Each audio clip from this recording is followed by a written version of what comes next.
चलिए सभी को गुड आफ्टरनून, जितने भी स्टूडेंट मुझसे जुड़े हों, very very good afternoon all of you. और आज हम मैराथन सेशन तो ले चुके हैं। आप लोग की रणनीति पे भी क्लास हो चुकी है।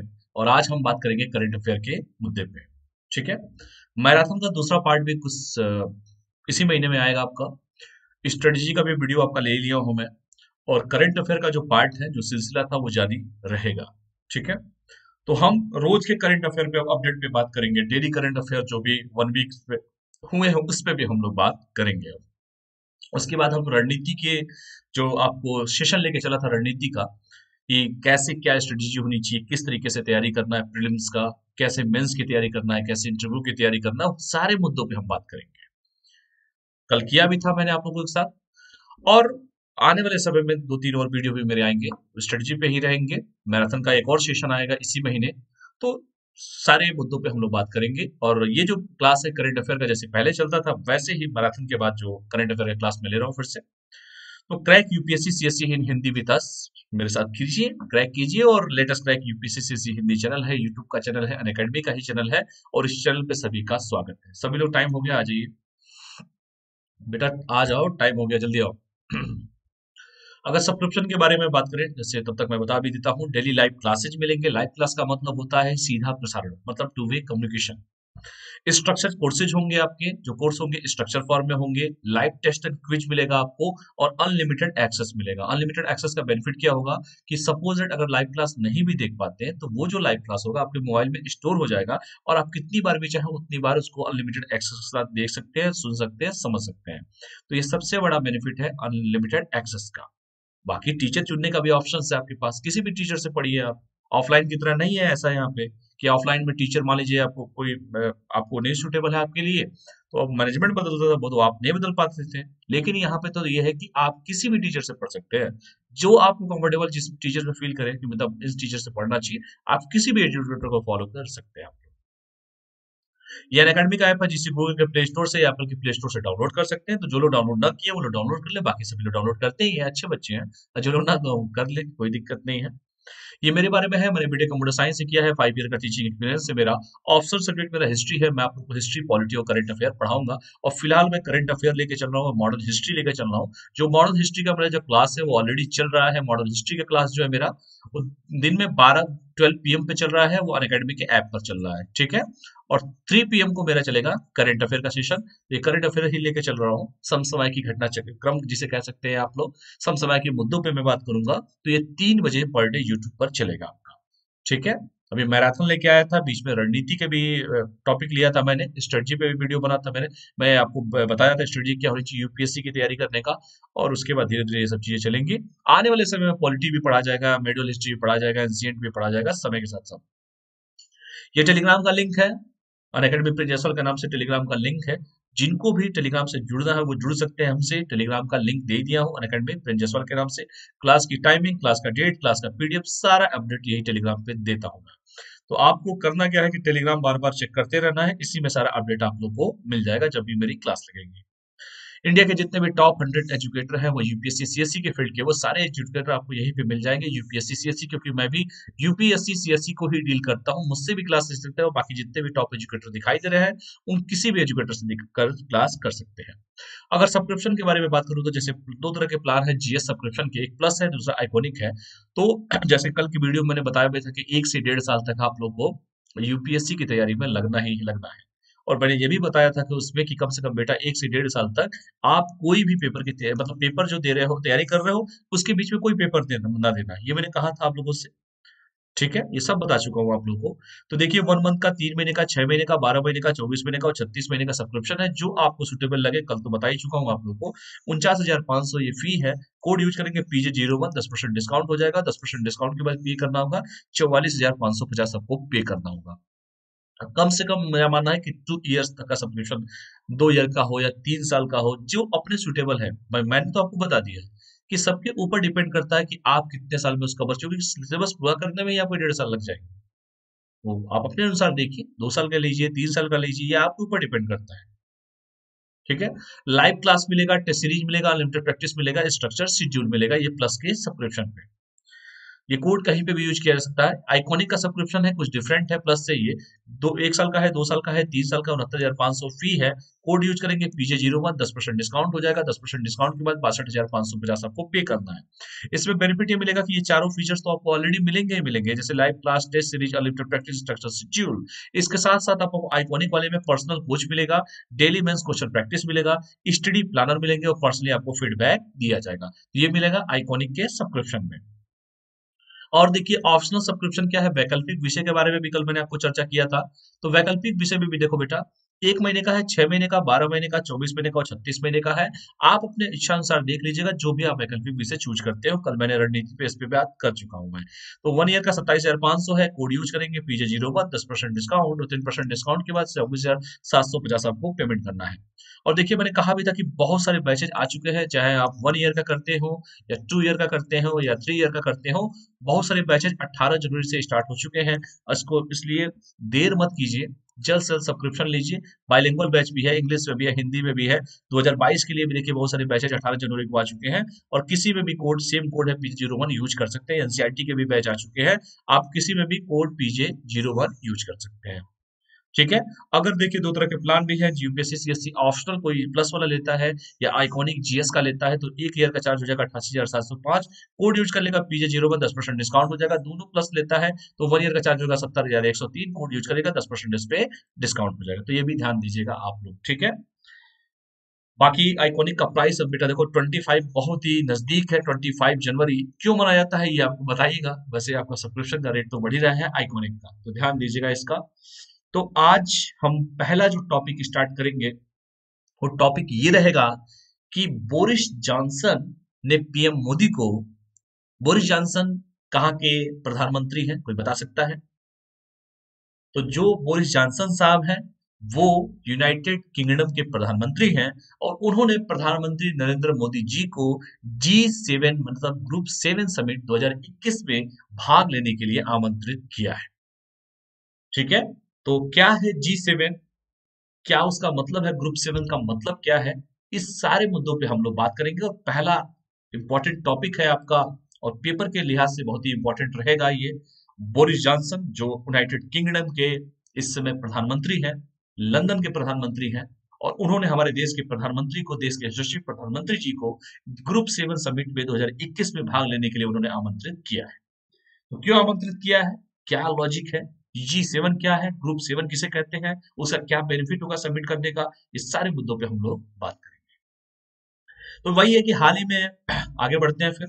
हाल ही में यूनाइटेड किंगडम के प्रधानमंत्री जिनका नाम है बोरिस जॉनसन, उन्होंने 2021 में G7 ग्रुप 7 शिखर सम्मेलन में भाग लेने के प्रधानमंत्री नरेंद्र मोदी जी को आमंत्रित किया है, हमारे देश के प्रधानमंत्री को आमंत्रित किया है। और देखिए मुख्य बिंदु की बात किया जाए, इससे पहले बोरिस जॉनसन गणतंत्र दिवस 2021 में, जो इस साल 26 जनवरी को गणतंत्र दिवस जो मनाया जाता है, उसी 26 जनवरी को मुख्य अतिथि के रूप में शिरकत करने वाले थे। तो वो आने वाले थे यहाँ पे, वो भी चीफ गेस्ट बन के आने वाले थे। 26 जनवरी को हर साल अतिथि को बुलाया जाता है, सेवा सत्कार किया जाता है, हर साल किसी न किसी देश के अतिथि को बुलाया जाता है। तो इस साल के चीफ गेस्ट बन के आने वाले थे, आपके मुख्य अतिथि बन के आने वाले थे ब्रिटेन के प्रधानमंत्री जिनका नाम है बोरिस जॉनसन। लेकिन ब्रिटेन में कहूं तो थोड़ा अतिशयोक्ति होगा, यूनाइटेड किंगडम का ये तो अच्छा लगेगा। ठीक है। तो बोरिस जॉनसन गणतंत्र दिवस के इस साल मुख्य अतिथि थे, लेकिन आपको पता है ना कोरोना महामारी चली रही है। लेकिन यूके में, यूनाइटेड किंगडम में कोविड-19 के बिगड़ते हालात के कारण उन्होंने अपनी यात्रा को स्थगित कर दिया है। बहुत अच्छा किया है, बहुत अच्छा किया है, उन्होंने अपनी यात्रा को स्थगित कर दिया है। ये बहुत अच्छा किया है, इसलिए मैं कह रहा हूँ अच्छा किया है। Just joking. देखो चाइना वाला था, चाइना का सामान था, वो तो फ्यूज हो गया। लेकिन अगर ब्रिटेन वाला आएगा ना तो बड़ा दिक्कत देगा ये, अगर महामारी आ गई ब्रिटेन वाली तो। और वैसे भी आपने देखा होगा कि एयर इंडिया की एक फ्लाइट आ रही थी, दिल्ली आई, और आपने देखा कि 10 से 12 लोग कोरोना पॉजिटिव पाए गए थे। अभी रिसेंटली आप लोगों ने पढ़ा भी होगा न्यूज़पेपर में, 15-20 दिन पहले की ये घटना है। वो ब्रिटेन का आएगा तो कम से कम 200-300 साल खेल के जाते हैं सब। खैर मैं जस्ट जोकिंग कर रहा हूँ, ये व्हाट्सएप पे मैसेज चल रहा है, मैं वो बता रहा हूँ आपको। तो इस साल वो चीफ गेस्ट बन के आने वाले थे, मुख्य अतिथि बन के आने वाले थे हमारे गणतंत्र दिवस पर, लेकिन अफसोस कि वो नहीं आ पाए। इसका कारण यही है कि कोरोना महामारी के मामले जो है वहां पे बढ़े हैं, वह वहां पे ब्रिटेन में बढ़े हैं, यूनाइटेड किंगडम में बढ़े हैं, और इसीलिए उनको अपनी यात्रा स्थगित करनी पड़ी है। ठीक है, तो स्थगित कर दिया, बहुत अच्छे आदमी है ये। हालांकि बोरिस जॉनसन ने स्पष्ट किया है कि देखिए स्थगित तो कर दिए, लेकिन भाई G7 शिखर सम्मेलन से पहले भारत की यात्रा पर वो आएंगे, ऐसा उन्होंने संकेत दे दिया है। कोई बात नहीं, संकेत दिया है, कोई दिक्कत नहीं है, जब आना हो तो आ जाए, कोई दिक्कत नहीं है। तो देखिए हमारे मोदी जी, हमारे प्रधानमंत्री बोरिस जॉनसन साहब, दोनों लोग एक साथ हैं, हाथ मिला रहे हैं। और भी देखिए G7 शिखर सम्मेलन 2021 को D10 कहा जा रहा है, ठीक है। और D10 का मतलब क्या है? 10 लोकतांत्रिक देशों को दर्शाता है। तो यहाँ पे D10 अगर कोई पूछ ले कि क्या है D10, तो 10 लोकतांत्रिक देशों को दर्शाता है जहां पर डेमोक्रेसी है। तो इस साल वो मुख्य अतिथि बन के आ रहे थे, लेकिन कोरोना महामारी के देखते हुए, मामले को देखते हुए उन्होंने अपनी यात्रा को स्थगित कर दिया। तो इसको ध्यान से आप लोग पढ़ लीजिएगा। यहाँ तक किसी कोई डाउट? कोई डाउट तो छोड़ता हूं नहीं मैं वैसे। अब हम बात करते हैं कि ग्रुप 7 आखिर है क्या। जो ग्रुप 7 शिखर सम्मेलन में समिट में जाने वाले थे, वो कह रहे हैं कि चलो G7 के पहले हम आके एक बार मिल लेंगे। तो इसके बारे में थोड़ा जानिए कि G7 शिखर सम्मेलन आखिर है क्या 2021 का। G7 समूह इस वर्ष विस्तार करने जा रहा है, एक्सपेंड करने जा रहा है, अपने आप को फैला रहा है। ग्रुप 7 है, मान लीजिए 60 लोग उसमें है। G7 समूह में दुनिया भर से 10 लोकतांत्रिक देश शामिल होंगे। हालांकि अमेरिका ने 2021 के शिखर सम्मेलन को G7+4 के रूप में बुलाने का प्रस्ताव दिया था, लेकिन यूके इस शिखर सम्मेलन को G7+3 के रूप में व्यवस्थित करना चाहता है। आपको पता है ना कि दुनिया में दो खिलाड़ी हैं, एक अमेरिका, दूसरा यूनाइटेड किंगडम।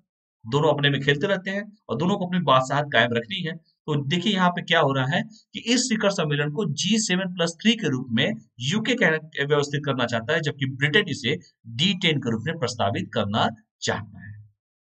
तो ये देख लीजिए, यहीं पे खेल चालू हो जाता है कि D10 का मतलब क्या है? 10 लोकतांत्रिक देशों का समूह, 10 लोकतांत्रिक देश को दर्शाता है। और जैसे मैंने कहा कि अमेरिका ने 2021 की जो शिखर सम्मेलन होने वाला है, उसने इस शिखर सम्मेलन के नाम को G7 मतलब ग्रुप 7+4 के रूप में बुलाने का प्रस्ताव दिया था, लेकिन यूके इस शिखर सम्मेलन को G7 मतलब ग्रुप 7+3 के रूप में व्यवस्थित करना चाहता है, और ब्रिटेन ने इसे D10 कहना के रूप में प्रस्तावित किया है। तो इसको ध्यान से आप लोग पढ़ लीजिएगा कि ब्रिटेन क्या कहता है, यूके क्या कहता है और अमेरिका क्या कहता है, ठीक है। तो इसको आराम से पढ़िएगा आप लोग, क्वेश्चन कहीं से भी पूछ सकता है। D10 में अब रूस भी है, वहां पे भी राष्ट्रपति है व्लादिमीर पुतिन साहब। तो D10 में रूस को छोड़कर 10 लोकतांत्रिक देश शामिल है, उसमें रूस नहीं है, रशिया अपना नहीं है। और इस साल ब्रिटेन ने लोकतांत्रिक देशों का एक नया गठबंधन बनाने का प्रस्ताव दिया है, और इसने नए गठबंधन में भारत, दक्षिणी कोरिया, ऑस्ट्रेलिया को G7 राष्ट्रों के साथ शामिल करने का प्रस्ताव दिया। इसलिए बार बार वो D10 कर रहा है, 10 लोकतांत्रिक देशों को कह रहा है, ठीक है। तो इसको ध्यान से आप लोग पढ़ लीजिएगा।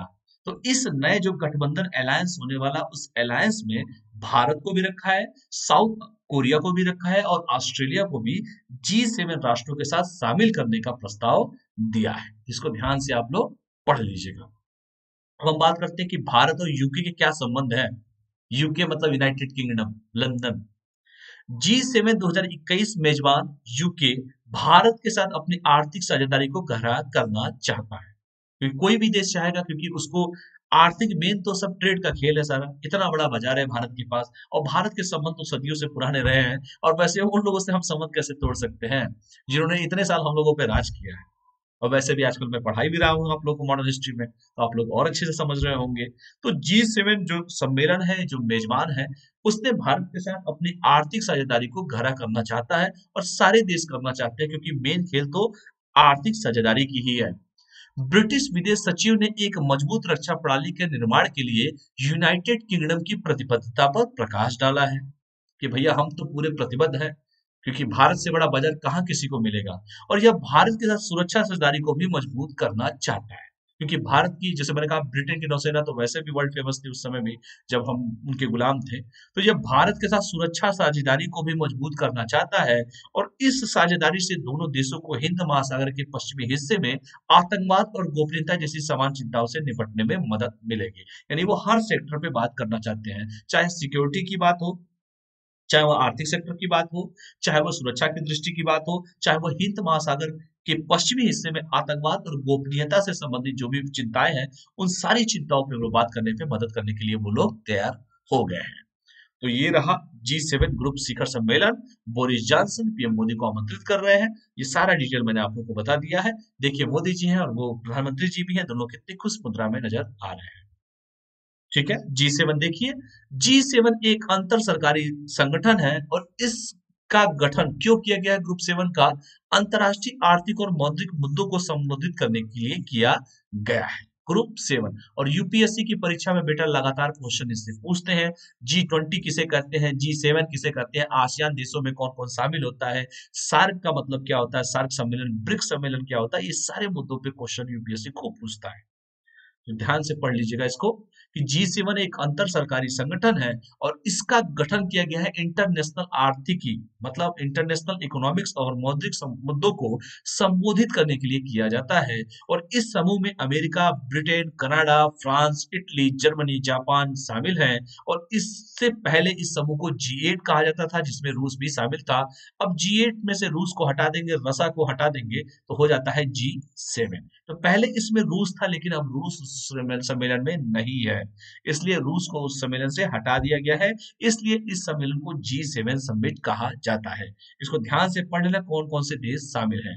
और 2014 में क्रीमिया पर कब्जा करने के बाद रूस को इस समूह से निलंबित कर दिया था। यही कारण है कि रूस को इस समूह से बाहर का रास्ता दिखा लिया, क्योंकि क्रीमिया विवाद जो था उस क्रीमिया पर कब्जा करने के बाद रूस को 2014 में जी जो 8 था उससे बाहर करके रूस को बाहर कर दिया गया और G7 उसका नाम रख दिया गया। यहाँ तक कोई डाउट है किसी को भी? तो पूरा मैंने एनर्जी लगाया, पूरा आपको डिटेल बताने की कोशिश किया कि G7 क्या है। तो यह अंतर सरकारी संगठन है, उसको ध्यान से आप लोग पढ़ लीजिएगा। और एशियान हुआ, ब्रिक्स हुआ, सार्क हुआ, सारे क्वेश्चन यूपीएससी खूब पूछती है। हर साल सम्मेलन भी होते हैं, इसको ध्यान से आप लोग पढ़ लीजिएगा। ठीक है, चलिए अगला थोड़ा देख लीजिए, ये भी इंटरनेशनल रिलेशन का ही है टॉपिक जो है।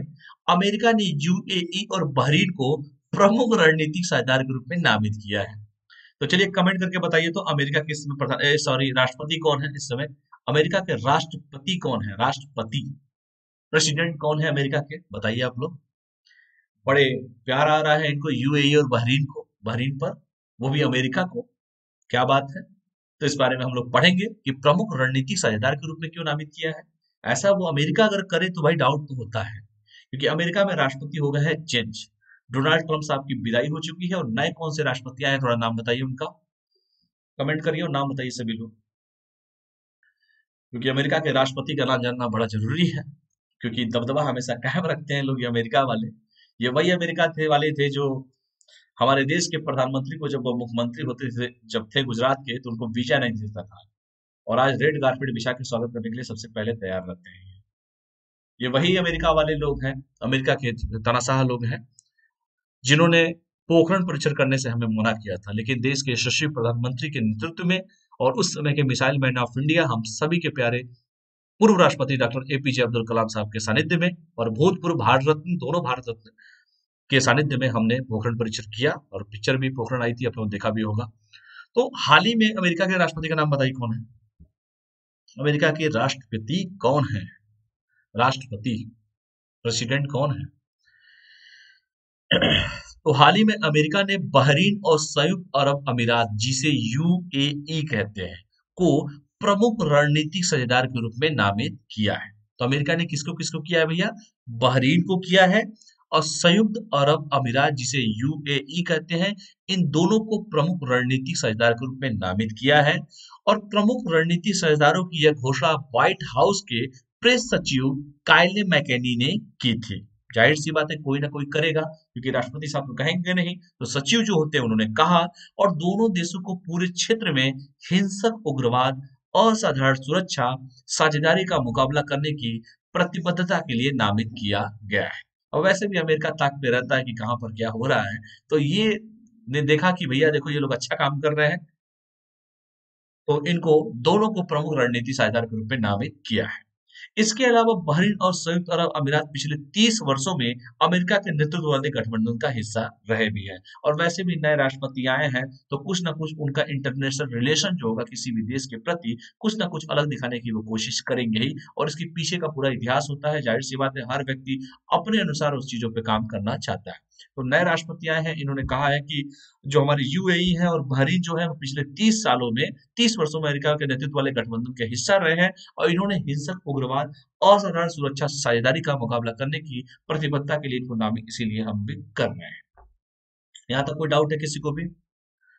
चलिए, डाउट नहीं है तो आगे बढ़ते हैं फिर। तो देखिए, ये पुराने वाले फोटो है। रणनीति साझेदार के रूप में नामित किए जाने के बाद अमेरिका, बहरीन और संयुक्त अरब अमीरात के बीच मौजूदा साझेदारी मजबूत होगी, जाहिर सी बात है। और यह देशों की सुरक्षा और आर्थिक सहयोग के प्रति प्रतिबद्धता को दर्शाता है। मेन जो मोटो है ना भाई, वो मेन जो काम इन लोगों का है सिर्फ आर्थिकी है, इकोनॉमी है। क्योंकि सारा देश, कोई भी देश आगे तभी बढ़ेगा जब उसकी इकोनॉमी बूस्टअप होगी। कोई किसी से क्यों रिलेशन रखना चाहता है भाई? ट्रेड पे बात होगी, व्यापार पे बात होगी, और व्यापार ही तो मेन है। ये वही अमेरिका है जो हमको भी हथियार देता है और अमेरिका पाकिस्तान को भी देता है। और दोनों को लड़ाने का काम कौन करता है? दुनिया जानती है इसको। पैसा कमाई किसकी होती है? अमेरिका की, क्योंकि सारी कंपनियां उन्हीं की है, अमेरिका की बनी। हथियार बेचने वाले में नंबर 1 है वो लोग। हमको भी देते हैं और उनको भी देते हैं, पाकिस्तान को भी देते हैं, और लड़ाने का काम भी करते हैं। और हम लड़ाई युद्ध होगा तो जाहिर सी बात है पैसा खत्म होगा। उनका तो व्यापार हो रहा है, उनको तो प्रॉफिट आ रहा है, लड़ के बर्बाद कौन हो रहा है? और खैर, हमारा मुकाबला मेरे पाकिस्तान से क्यों करें, क्योंकि स्टार्टिंग वो करता है, एंडिंग तो हम करते हैं। तो ये भी आप लोग को जरूर जानना चाहिए। यूएई का जेबली अली बंदरगाह अमेरिका के बाहर अमेरिकी युद्धपोतों के लिए सबसे व्यस्त बंदरगाह है, जो 5,000 अमेरिकी सैनिकों की मेजबानी करता है। तो ये भी आप लोग ध्यान से रख लीजिएगा कि यूएई का मतलब होता है संयुक्त अरब अमीरात। ठीक है? तो जेबली अली जो बंदरगाह है अमेरिका के बाहर अमेरिकी युद्धपोतों के लिए सबसे व्यस्तम बंदरगाह है, जो 5,000 अमेरिकी सैनिकों की मेजबानी करता भी है। ठीक है? तो इसको ध्यान से आप लोग पढ़ लीजिएगा। यहाँ तक कोई डाउट है किसी को भी? कोई भी डाउट? डाउट मत रखा करो यार, भरोसा रखा करो। डाउट रख के क्या करोगे आप लोग? कोई डाउट हो तो बताइए, वरना हम आगे चले। कोई डाउट है किसी को? चलिए, अगला है सक्षम जागरूकता अभियान। इसके बारे में हम लोग बात करते हैं कि सक्षम जागरूकता अभियान आखिर है क्या? सक्षम क्या है? आखिर सक्षम वाली यही पूछ रही यूपीएससी में, सक्षम क्या है? सक्षम से आप क्या समझते हैं? ये जागरूकता अभियान क्यों चलाया जा रहा है? किसके द्वारा चलाया जा रहा है? क्या कारण है इसके? तो हम लोग बात करेंगे हर मुद्दे पे। यहाँ तक कोई डाउट है किसी को भी? यूएई, बहरीन, अमेरिका या G7 ग्रुप 7 या किसी से भी कोई अगर कोई डाउट तो पूछ सकते हैं। अमेरिका के राष्ट्रपति का नाम क्या है, या यूके के प्रधानमंत्री का नाम क्या है, या ग्रुप 7 किसे कहते हैं, क्यों वो नहीं आ रहा है इस बार के मुख्य अतिथि के रूप में, क्या कारण है? इस सारे मुद्दों पे हमने अच्छे से आप लोगों को बात कर दिया है। पहले ग्रुप 8 था, बाद में रसा को हटा दिया क्रीमिया विवाद के कारण 2014 में। अब G7 हो चुका है। ठीक है? तो मुझे उम्मीद है कि यहाँ तक तो कोई डाउट होगा नहीं आप लोग को, क्योंकि आप लोग तो पढ़ने वाले बच्चे हैं। अगला जो है सक्षम जागरूकता अभियान क्या है, इसके बारे में हम लोग चर्चा करेंगे। पेट्रोलियम और प्राकृतिक गैस मंत्रालय के तहत कौन है मंत्री जी भैया? पेट्रोलियम प्राकृतिक गैस मंत्रालय किसके पास है? मंत्री जी कौन है? कमेंट करके आप लोग बताइए मुझे। क्योंकि जब आपके पता होगा कि बलिया से, उत्तर प्रदेश के बलिया में जब उज्ज्वला योजना स्टार्ट किया गया, खूब पूछा गया था नाम। उज्ज्वला योजना जो गैस सिलेंडर बांटने की बात आई थी, तो यूपी के बलिया से स्टार्ट किया गया था उसको, और खूब पूछा था कि पेट्रोलियम और प्राकृतिक गैस मंत्रालय के मंत्री जी कौन है? चलिए बताइए कौन है, आप लोग बताइए। कोई है बताने वाला? जितने भी लोग मुझसे जुड़े हों, कोई है बताने वाला जो बता सके मुझे? जितने भी स्टूडेंट हैं बताइए जल्दी जल्दी, आंसर दीजिए। आंसर बिना दिए काम नहीं चलेगा आप लोग का, आंसर दीजिए।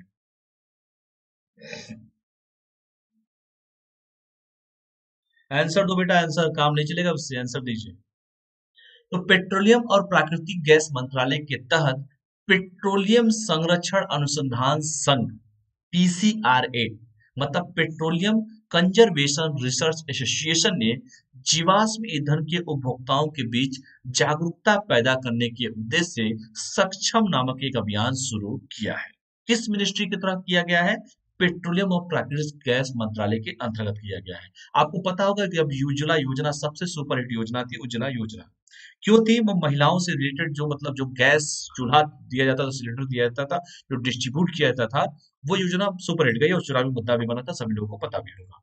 क्योंकि पहले लकड़ी पे खाना जो बनाती थी हमारे गांव की महिलाएं, मतलब औरतें जो महिलाएं बनाती थी, तरह तरह के रोगों से ग्रसित हो जाती थी, और सरकार ने जब उज्ज्वला योजना को स्टार्ट किया, ताकि हर व्यक्ति को सिलेंडर से घर पे गैस पे मतलब सिलेंडर पे मतलब खाना अपना पकाए, ताकि जो भी तरह के रोगों से बचा जा सके। और ये बहुत जरूरी भी था और सरकार ने इसमें बढ़ चढ़ के इसका प्रमोशन भी किया था, उज्ज्वला योजना का। और मैंने जैसे कहा कि सक्षम योजना अब लाया गया, सक्षम जागरूकता अभियान, तो इसका भी कोई ना कोई पर्पज होगा। तो इसका पर्पज यही है कि ये पहली बात तो पेट्रोलियम और प्राकृतिक गैस मंत्रालय के अंतर्गत इसे लाया गया है। और इसका जो मेन, जैसे मैंने कहा कि पीसीआरए मतलब पेट्रोलियम कंजर्वेशन रिसर्च एसोसिएशन, मतलब पेट्रोलियम संरक्षण अनुसंधान संघ ने जीवाश्म ईंधन के उपभोक्ताओं के बीच जागरूकता पैदा करने के उद्देश्य से ही सक्षम नामक एक अभियान शुरू किया है। तो जब उज्ज्वला योजना लॉन्च किया गया था, खूब क्वेश्चन उज्ज्वला योजना से पूछा जाता था। ठीक है, कि उज्ज्वला योजना कहाँ से शुरुआत किया गया है, उज्ज्वला योजना के क्या फायदे होंगे, क्योंकि उस समय जो भी महिलाएं जो लकड़ी पे चूल्हे पे खाना बनाती थी, ठीक है, लकड़ी से खाना बनाती थी, तो तरह तरह के रोगों से ग्रसित होती थी। ठीक है, पॉल्यूशन का पर्यावरण होता ही था और बहुत सारी समस्याएं उत्पन्न होती थी। उन सबको समाप्त करने के लिए सरकार ने जो है कि गैस, हर घर घर गैस कर दिया सरकार ने। उज्ज्वला योजना सबसे हिट योजना भी थी और सरकार ने बहुत ही अच्छा सराहनीय पहल किया था सरकार ने। और जो भी बहुत सारे क्लॉज है उसके सभी लोग को, आप लोगों को पता भी होगा। यह अभियान पर्यावरण और स्वास्थ्य पर प्रतिकूल प्रभाव को हाईलाइट करेगा। और सक्षम अभियान का उद्देश्य लोगों को स्वच्छ ईंधन का उपयोग करने के लिए प्रोत्साहित करना है। वैसे भी सरकार पर्यावरण को लेकर काफी चिंतित भी है और सरकार का पूरा प्रयास है कि पर्यावरण को हरा भरा रखा जाए। इसीलिए मैंने कहा कि यह अभियान सक्षम अभियान है और यह अभियान पर्यावरण और स्वास्थ्य पर प्रतिकूल प्रभाव को हाईलाइट करेगा, अनुकूल नहीं प्रतिकूल प्रभाव को। और सक्षम अभियान का उद्देश्य यही है कि लोगों को स्वच्छ ईंधन का उपयोग करने के लिए प्रोत्साहित करना। ठीक है, इसको ध्यान से आप लोग पढ़ लीजिएगा। इसका नाम है सक्षम अभियान और ये पेट्रोलियम और प्राकृतिक गैस मंत्रालय के तहत यह अभियान शुरू किया गया है। ठीक है, सक्षम अभियान। और देखिए क्या क्या है। यह अभियान विभिन्न कार्यशालाओं जैसे किसान कार्यशालाओं, सेमिनारों, साइक्लोथॉन, चित्रकला प्रतियोगिता, सीएनजी वाहन प्रतियोगिता आदि के माध्यम से लोगों में जागरूकता फैलाने के लिए काम करे। भाई जागरूकता फैलाएंगे तो कैसे फैलाएंगे, कोई ना कोई माध्यम होगा। इन सब जितने भी माध्यम बता रहा हूँ, जैसे कि किसान कार्यशालाओं कार्यशाला जो भी वर्कशॉप जो होता है, या सेमिनार होते हैं, या सीएनजी वाहन प्रतियोगिता अगर कोई करा के किया जाए, इस किसी भी माध्यम से जागरूकता फैलाने के लिए काम करेगा। और यह अभियान पीएम मोदी द्वारा बताए गए 7 प्रमुख पहलुओं के बारे में जागरूकता पैदा करेगा। और ये प्रमुख पहलू कौन-कौन है, 7 ध्यान से पढ़ लेना। हो सकता है कि पेपर में कहीं से क्वेश्चन उठा के पूछ दें। कि जीवाश्म ईंधन का स्वच्छ उपयोग किया जाए, गैस आधारित अर्थव्यवस्था की ओर अग्रसर होना है, निर्धारित समय सीमा के साथ नवीनीकरण ऊर्जा के लक्ष्य हासिल करना है हमको, जैव ईंधन के लिए घरेलू स्रोतों पर अधिक निर्भरता होनी चाहिए, स्वच्छ ईंधन के बढ़ते उपयोग होना चाहिए, इलेक्ट्रिक वाहनों को बढ़ावा देना है। सरकार दे भी रही है और आपको पता है टेस्ला कंपनी के बारे में बताया था कि टेस्ला कंपनी वो कंपनी है जो, टेस्ला कंपनी के मालिक वैसे भी आप देख रहे हैं कहाँ से कहाँ पहुंच गए हैं, क्योंकि इलेक्ट्रिक वाहनों का बहुत सारे देशों में बहुत ही ज्यादा इस समय डिमांड है। तो उसका शेयर बहुत ज्यादा हाइक कर चुका है टेस्ला कंपनी के मालिक ने। आपने देखा होगा कि नंबर 1 हो चुके हैं, अब ट्रेंड हो चुका है, फर्स्ट पोजीशन हो गया है सबसे अमीर व्यक्ति में। तो इलेक्ट्रिक वाहनों को सरकार हमारे क्या भी कह रही है, भारत में भी कही जा रही है कि 2030 तक हम इलेक्ट्रिक वाहनों को कम से कम 20% तक चलाने की बात करेंगे। और वैसे भी विकसित जितने भी देश है उसमें इलेक्ट्रिक वाहनों की इस समय बहुत ज्यादा डिमांड है। तो सभी ऊर्जा प्रणालियों में गतिशीलता और डिजिटल नवाचार करना है। तो इन 7 प्रमुख पहलुओं के बारे में जो है इस सक्षम अभियान के तहत जागरूकता फैलाने का काम किया जाएगा। और ये 7 प्रमुख वाली पीएम मोदी जी के द्वारा बताए गए पहलू हैं और ये प्राकृतिक गैस मंत्रालय के अंतर्गत किया जाएगा। इसको भी ध्यान से आप लोग पढ़ लीजिए। यहाँ तक कोई डाउट है किसी को, कोई भी डाउट? पेट्रोलियम और प्राकृतिक गैस मंत्रालय के अंतर्गत किया गया है सक्षम अभियान, जागरूकता अभियान, जिसको ध्यान से आप लोग पढ़ लीजिएगा। इस अवसर पर ऊर्जा कुशल पीएनजी स्टोव के प्रचार के लिए EESL और पीसीआरए के बीच एक समझौते पर हस्ताक्षर किए गए हैं। और पिछले वर्ष सक्षम के संस्करण में 1.4 लाख करोड़ से अधिक स्कूली बच्चों ने पर्यावरण संरक्षण और ईंधन संरक्षण के महत्वपूर्ण संदेशों को फैलाने के लिए पीसीआरए की प्रमुख राष्ट्रीय प्रतियोगिता में भाग लिया भी था। तरीका कोई भी हो, मेन तो यह है कि जागरूकता फैलाना है, चाहे किसी भी तरीके से। और जैसे मैंने कहा कि कम से कम 1.5 करोड़ के आसपास स्कूली बच्चों ने पर्यावरण संरक्षण और ईंधन संरक्षण के महत्वपूर्ण संदेशों को फैलाने के लिए पीसीआरए की प्रमुख राष्ट्रीय प्रतियोगिता में भाग लिया भी था। और ये जरूरी भी था, समय के साथ इन सब चीजों का होना भी जरूरी है। यहाँ तक कोई डाउट है किसी को भी? कोई डाउट हो तो बताइए, नहीं तो आगे बढ़ा जाए, क्योंकि डाउट मत रखिए आप लोग, डाउट रखेंगे तो फिर दिक्कत होगी ना।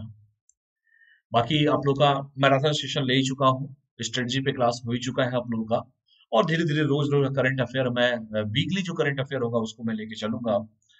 तो बाकी मैराथन सेशन एक और आएगा इसी महीने में आपका, और स्ट्रेटजी पे वीडियो और भी मैं बताऊंगा, और उसके आगे बताऊंगा कि कैसे क्या डील करना है, किस तरीके से ऑप्शनल का सब मैंने आपको पूरा डिटेल तो कल बता दिया था, लेकिन उसके आगे की रणनीति पे भी हम चर्चा करेंगे, ठीक है। और जैसे मैंने कहा कि करंट अफेयर का इस टॉपिक को इसलिए इस तरह मत पढ़िएगा कि सिर्फ करंट अफेयर परीक्षा की दृष्टि से पढ़, आपको जो मेंस देना है ना यूपीएससी का, चाहे आप वनडे एग्जाम की तैयारी करते हो, चाहे आप बीसीएस की करते हो, चाहे आप यूपीएससी की करते हो, क्योंकि यूपीएससी में एक ब्रॉड लेवल पे तैयारी करनी होती है, तो यूपीएससी की तैयारी के हिसाब से ही चलिए तो अच्छा है आप लोगों के लिए, क्योंकि आजकल क्वेश्चंस देख रहे हैं, क्वेश्चन पूछने का नजरिया बदल चुका है, स्टेट पीसीएस में भी अब क्वेश्चन बड़े घुमावदार क्वेश्चन पूछे जा रहे हैं। तो ध्यान रखिएगा, और सरकार की कोई भी योजना आती है उस योजना को खूब पूछा जाता है। एक साल तो यूपीएससी ने 2017-18 के आसपास की प्रीलिम्स में खूब योजनाओं से क्वेश्चन पूछा जाता है। वो सब खाली सिर्फ जितनी भी योजनाएं थी बहुत ज्यादा योजनाओं से क्वेश्चन पूछा गया था, ठीक है। तो यहाँ तक कोई डाउट है किसी को भी? कोई डाउट तो नहीं होना चाहिए, जहां तक मुझे मालूम है कोई डाउट नहीं होगा। तो चलिए अगला हम टॉपिक स्टार्ट करते हैं, भारत का अमृत महोत्सव। क्या है ये अमृत महोत्सव, क्या मतलब है इस अमृत महोत्सव के? कोई भी महोत्सव होता है तो महोत्सव क्यों मनाया जाता है सभी लोग को पता है, और फिर भी ये अमृत महोत्सव है, ये तो और इम्पोर्टेंट हो गया कि भाई अमृत महोत्सव मनाया जाएगा। तो चलिए हम लोग बात करते हैं अमृत महोत्सव पे। केंद्र सरकार जो बैठी हुई है दिल्ली में, अगले महीने भारत का अमृत महोत्सव शुरू करेगी, और यह महोत्सव भारत की आजादी के 75वें वर्ष के लिए एक प्रकार का काउंटडाउन स्टार्ट है, काउंटडाउन जिसे कहते हैं वो स्टार्ट है, क्योंकि आपको पता है कि 47 से लेके 2021 चल ही रहा है, तो आप लोग जोड़ लीजिए कितने साल हो गए, 75 पूरे हुए कि नहीं हुए। तो चूंकि 2022 में 75 साल पूरे भी हो जाएंगे, काउंटडाउन अभी से स्टार्ट कर दिया गया है कि 15 अगस्त 2022 को ये बताइए 1947 घटाएंगे, चलिए 2022 को मैंने, चलिए सीसेट भी आज पढ़ा दूं आप लोग को। तो 12 7 5 और 11 में से 7 गया, 4 गया 7, ये कट जाएगा ये कट जाएगा, 75 ईयर्स हो जाएंगे 2022 में, क्योंकि 15 अगस्त 1947 को देश आजाद हुआ था हमारा। तो वही मैंने कहा कि केंद्र सरकार अगले महीने भारत का अमृत महोत्सव शुरू करेगी, और यह महोत्सव भारत की आजादी के 75वें वर्ष के लिए एक प्रकार का काउंटडाउन स्टार्ट हो जाएगा। और भारत सरकार ने 15 अगस्त 2022 से 75 सप्ताह पहले भारतीय स्वतंत्रता संग्राम के 75 वर्षों का जश्न शुरू करने का फैसला किया, क्योंकि 75 साल होने वाले हैं, और उसके 75 वीक पहले, मतलब 75 वीक का मतलब कितना हो गया बेटा, एक महीने में 4 वीक हो, तो 75 वीक कितने महीने में होंगे, देखिए कितने होंगे, कितने होंगे बेटा, तो जोड़ के ध्यान से बताइएगा हमको। तो सरकार अभी से पूरा कोशिश कर दी है। तो वही है कि भारत सरकार ने 15 अगस्त 2022 से 75 सप्ताह पहले, 75 सप्ताह मान लीजिए कि अभी चल रहा है जनवरी, आप अपने हिसाब से काउंट काउंट करके बताइएगा, क्योंकि सीसेट मैं नहीं पढ़ाऊंगा, सीसेट तो इतना आप लोग को पता भी होता है, सिविल सर्विसेज एप्टीट्यूड टेस्ट। तो 75 सप्ताह पहले यानी कि 15 अगस्त, मान लीजिए आपका जनवरी चल रहा है, तो जनवरी के बाद फरवरी आएगा, तो जनवरी के बाद जब फरवरी आएगा, फिर मार्च आएगा, फिर अप्रैल आएगा, फिर मई आएगा, फिर जून आएगा, फिर जुलाई आएगा, फिर अगस्त आएगा, उसके बाद एक साल बाद अगस्त 2022, 15 अगस्त 2022, तो इतने दिन पहले, यानी कि इतने 75 सप्ताह पहले, यानी कि 75 सप्ताह को अगर मान लीजिए 4 से डिवाइड भी आप करते हैं तो 19 कम से कम महीने के आसपास आएगा, तो 12 महीने उधर हो गए, 6-7 महीने इधर हो गए, तो आया कि नहीं आया 75? इतना तो याद रखा करो यार। शुरू करने का फैसला किया है, और इस महोत्सव का उद्देश्य है इंडिया एट द रेट 2040 के लिए विजन बनाना है, 2047 के लिए विजन बनाना है, क्योंकि 100 साल पूरे हो जाएंगे उस समय। और इस महोत्सव में तकनीकी और वैज्ञानिक उपलब्धियों के प्रदर्शन के साथ विभिन्न सामाजिक और सांस्कृतिक कार्यक्रम आयोजित किए जाएंगे। वैसे भी इस समय देश में देख ही रहे हैं कि हर चीज को कितने धूमधाम से मनाया जा रहा है, तो सरकार ये भी कराने पे जा रही है, क्योंकि 2047 में 100 साल पूरे हो जाएंगे हमारे आजादी के, ठीक है। तो ये बहुत जरूरी भी है किसी भी देश के लिए, हमारे लिए भी बड़े गर्व की बात है, हम सभी के लिए बड़े गर्व की बात है कि सरकार इस तरह का आयोजन कर रही है, जिसका नाम दिया गया है अमृत महोत्सव। क्योंकि 15 अगस्त 2022 को 75 साल पूरे होने हैं और सरकार 75 वीक पहले से ही इस कार्यक्रम को पहले से ही काउंटडाउन स्टार्ट कर देना चाहती है, ताकि जब आजादी के 75 साल पूरे हों तो बड़े धूमधाम से उस चीजों को मनाया जाए। और जैसे मैंने कहा कि इस महोत्सव का उद्देश्य यही है कि इंडिया एट द रेट 2047 के लिए विजन बनाना है, और इस महोत्सव में तकनीक मतलब टेक्निक और वैज्ञानिक उपलब्धियों के प्रदर्शन के साथ विभिन्न सामाजिक और सांस्कृतिक कार्यक्रम आयोजित किए जाएंगे। तो हम लोग के लिए बड़े गर्व की बात है कि हम लोग को ये सब देखने का मौका मिलेगा। तो ये सब चीजें हैं भारत का Amrit Mahotsav, India at the rate 75। इसके अलावा इस इवेंट में कुछ अज्ञात स्थानों, कुछ स्वतंत्रता सेनानियों के योगदान को ही प्रदर्शित किया जाएगा। जाहिर सी बात है, जब इवेंट होगा तो बहुत सारे स्थानों के बारे में या बहुत सारे स्वतंत्रता सेनानी जिन्होंने अपने प्राणों की आहुति दी, देश के लिए शहीद हुए, उनके उनके योगदान को प्रदर्शित किया जाएगा। और इस मौके पर सरकार विभिन्न मेगा परियोजनाओं को राष्ट्र को समर्पित करेगी, और अलग अलग मंत्रालयों को अलग अलग महत्वपूर्ण परियोजनाओं की पहचान करने के लिए कहा गया है कि भाई हर डिपार्टमेंट जो है अपने अपनी महत्वपूर्ण योजनाएं जो है जो राष्ट्र को समर्पित करना चाहते हैं, अब मंत्रालयों को अलग अलग महत्वपूर्ण परियोजनाओं की पहचान करने के लिए कहा गया है। और सभी मंत्रालयों को अलग अलग अगले महीने से इंडिया एट 75 समारोह शुरू करने के लिए कहा गया है कि भाई साहब देखिए, अब लग जाइए इस काम पे, क्योंकि आपको पता है नई सरकार इन सब कामों में कितना आगे रहती है। और इस हफ्ते से अंतर मंत्रालय बैठकें और समीक्षाएं शुरू होंगी, और सचिवों के समूह को गतिविधियों इवेंट के लिए विस्तृत योजना तैयार करने और 75 सप्ताह में से प्रत्येक के लिए एक साप्ताहिक विषय तैयार करने के लिए कहा गया है। इनको भी रोजगार दे दिया गया कि भैया आप लोग भी अब इस पे लग जाइए, काम करिए, क्योंकि ये देशभक्ति का मामला है। तो ये सब चीजों को आप लोग देख लीजिएगा। टॉपिक देखिए, कोई भी है उसको पढ़ना तो पड़ेगा ही।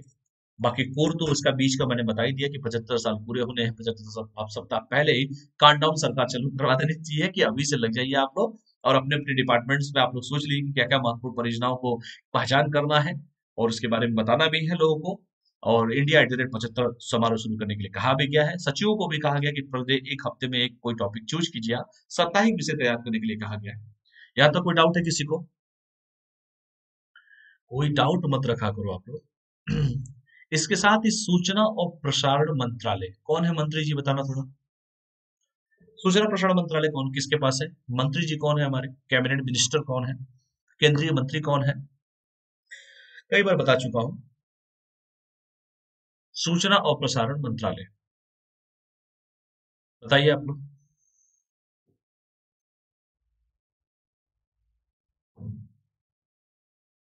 सूचना और प्रसारण मंत्रालय किसके पास है?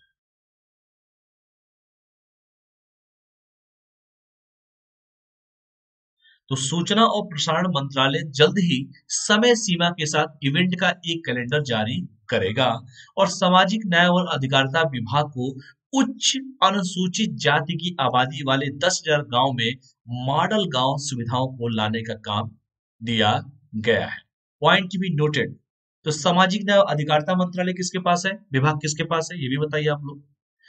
तो जो सामाजिक न्याय और अधिकारिता मंत्रालय जिसके पास है, उस विभाग को कहा गया है कि आप उच्च अनुसूचित जाति, ठीक है, जो भी अनुसूचित जाति है, शेड्यूल्ड ट्राइबल्स है, जो मतलब अनुसूचित जाति है, शेड्यूल्ड ट्राइबल जो भी हमारे हैं, उन अनुसूचित जातियों को, शेड्यूल्ड कास्ट के जो लोग हैं, ठीक है, कौन है सामाजिक न्याय अधिकारिता मंत्रालय किसके पास है, पहले ये बताइए आप लोग मुझे, किसके पास है मिनिस्ट्री? सूचना और प्रसारण मंत्रालय किसके पास है, और सामाजिक न्याय और अधिकारिता मंत्रालय किसके पास है? कमेंट करके बताइए आप लोग, कमेंट कीजिए और जल्द से जल्द बताइए आप लोग।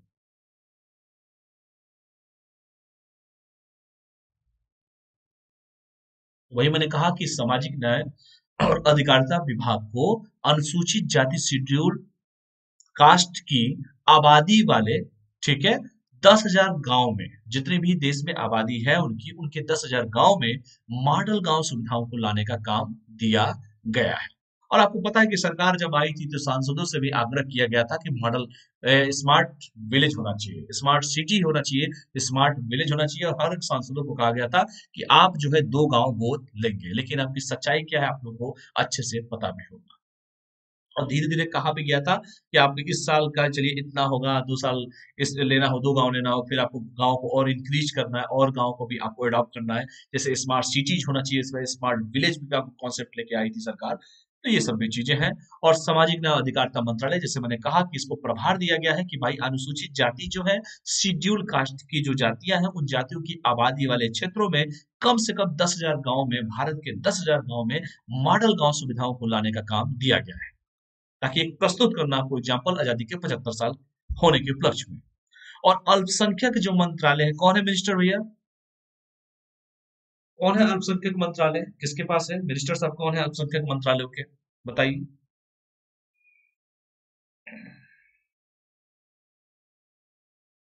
मिनिस्टर साहब कौन है अल्पसंख्यक मंत्रालय?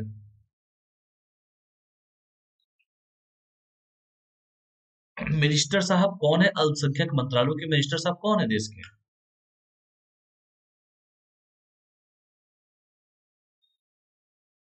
तो अल्पसंख्यक मंत्रालय जियारत और उमराह तीर्थयात्रियों को मक्का के अलावा पवित्र स्थलों के लिए हज समिति अधिनियम 2002 में संशोधन पर विचार करेगा, और इसी अवधि में 100 शहरों में सीवर सफाई का पूर्ण वैश्वीकरण भी किया जाएगा।